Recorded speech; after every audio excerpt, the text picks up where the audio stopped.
Peace be upon you, friends. With you is your friend Darum. I ask you to support the channel by subscribing, liking, and posting motivating comments and an enjoyable viewing experience for you. Awad, hesitantly, but... Will you start objecting from now? Awad. No, not at all, but we need some simple expenses. I am unemployed and do not have a source of income. I do not even have money to fill my car parked in front of your house with gas after you bring me back. You were saying that you wanted to buy my knowledge at any cost. Where were you coming from? With money if I agree? Awad. I was going to manage it somehow. This gives me the impression that you are a reckless man and do not think before speaking. Awad. I'm just being honest with you, and I'm telling you now that I don't have anything. What about the money you took from the man a while ago? Awad. Didn't you ask me to return it to him? I smiled as I stared at the road in front of me and said, "You can keep the money this time, and when you need anything, just tell me and I will take care of it." Awad. As I parked the car in front of my house. "Okay, what is the step? First, shave your entire beard," I said without looking at him. Awad puts his hand on his thick beard while he was leaving my beard in front of him.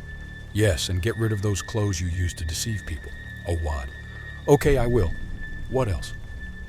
"How many cases do you have?" Awad, smiling, "Dozen. Arrange a meeting with one of them tomorrow afternoon and I will be waiting for you." Awad. "Okay, I will." From that day on, Awad became my first student, but he was not the last. The next day, he showed up at the appointment as agreed, and I rode with him in his car. As soon as I saw him in his new appearance, I smiled and said, "Your appearance has become more suitable," Awad, while feeling his soft chin. "I don't know what the purpose of shaving my beard is. It gave people more confidence when dealing with me.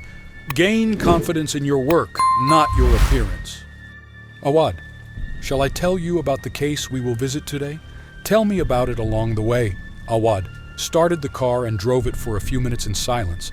Then he said, "This case is of a 17-year-old girl. Her mother is single and she lives with her after her father died. According to what she told me, she was excelling in her studies until she reached the last year of middle school.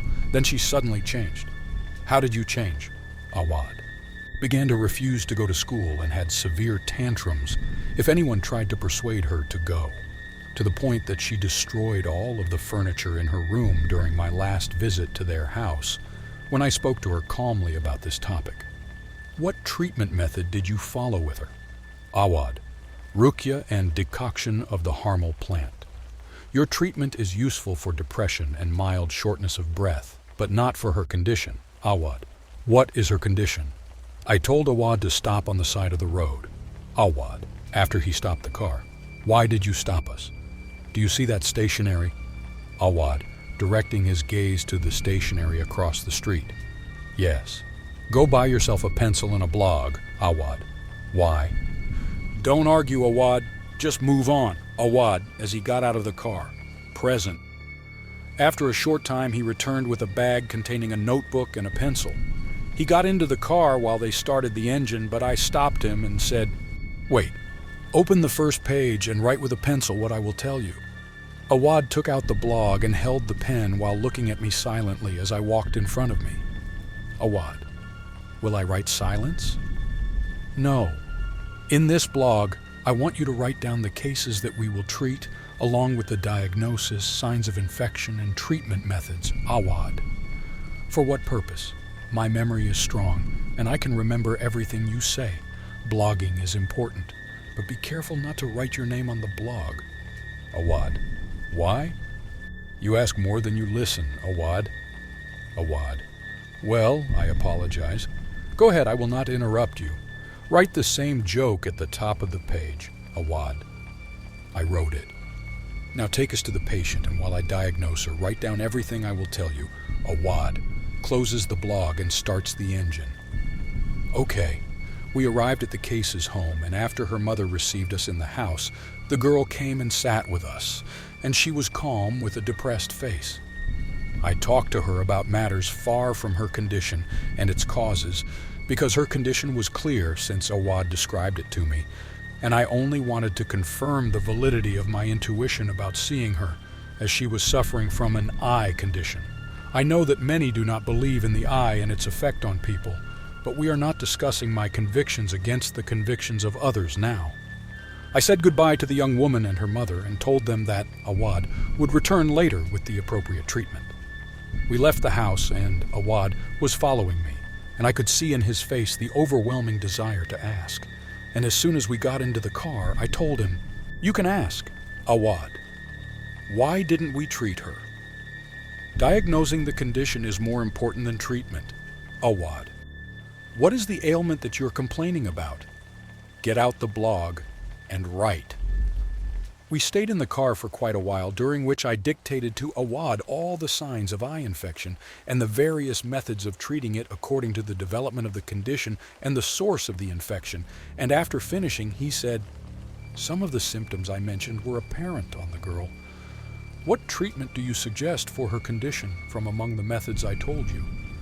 Awad, looking at what he wrote with his right hand on the blog.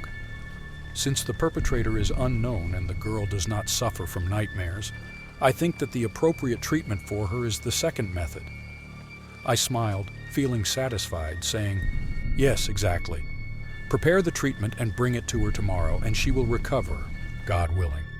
Tell her mother to make her wash with the first rain that falls on us, even after her treatment has finished and she has recovered. Awad, who will pay for the treatment materials? Don't say that we will bear them as well. No, take from them only the value of the materials without any additional amounts. Awad, well, when do you want us to visit the next case? How many cases do you have? Awad, smiling, I told you before that there are dozens of them, and as time passes and your blog is full, you will not need me much. Awad, there's a case near here if you would like us to visit it before I send you home. The sun has set. Awad, does this have anything to do with treatment methods? I smiled and said no. Awad, so what's preventing you from visiting another case? Oh, well, okay. Awad took me home to a woman who was suffering from constant pain in her stomach and was vomiting everything she ate. She was suffering from constant nightmares. After a quick diagnosis in the presence of her brother, the condition became clear to me, and I directed Awad to bring her treatment immediately before we left, because her condition was in its final stages and was on the verge of about to perish. While I was waiting for Awad to return with the necessary materials to prepare the treatment, I stayed with her brother talking, and he told me, "Sheikh Awad has changed. He has shaved his beard and his clothes are different. He is not an old man. How long has he been visiting your sister for her treatment?" "Man, about a month ago. How much did he get paid?" "He asks for a specific amount, but I do not give him less than 500 rials for each visit. It is a profitable deal. A patient does not recover, and a therapist continues to disperse treatment." "Man, what do you mean? Nothing." "Man, can I ask you what my sister is suffering from? Eaten magic." "Man, magic? Yes, and its effect has become more severe in her body. Man, who did this work? The important thing is that your sister recovers, and the account of the perpetrator is in God's hands."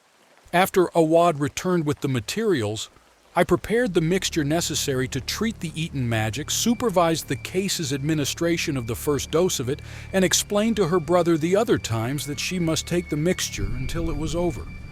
"How much did the materials cost, Awad?" "Awad, approximately 60 rials. Hold the man's account and I will wait for you outside." After we left and walked in the car, Awad asked me about the situation so that he could write it down in his blog. I realized that he had begun to change, and the desire to learn began to grow inside him. So I said to him, "The evening has come. Aren't you hungry?" Awad, "Yes. I know an excellent restaurant near here. No, take us to my house and we will eat dinner there from my mother's hand, during which I will explain all the details you need to know about consuming magic, but after we eat." During the months that followed, we visited many and various cases, especially after people started spreading the news about the therapist who treated for free. I loved the change that occurred in Awad. His hunger for money turned into a hunger for knowledge, and his blog became full, and he was forced to buy another blog. Even the pencil he wrote with became small in size, and he did not care to buy another one. As Awad's knowledge increased, the times I went out with him began to decrease. I would not accompany him in cases with recurring symptoms and leave him to treat them himself. If anything out of the ordinary happened, he would call me by phone to consult me, and in very rare cases my presence was required.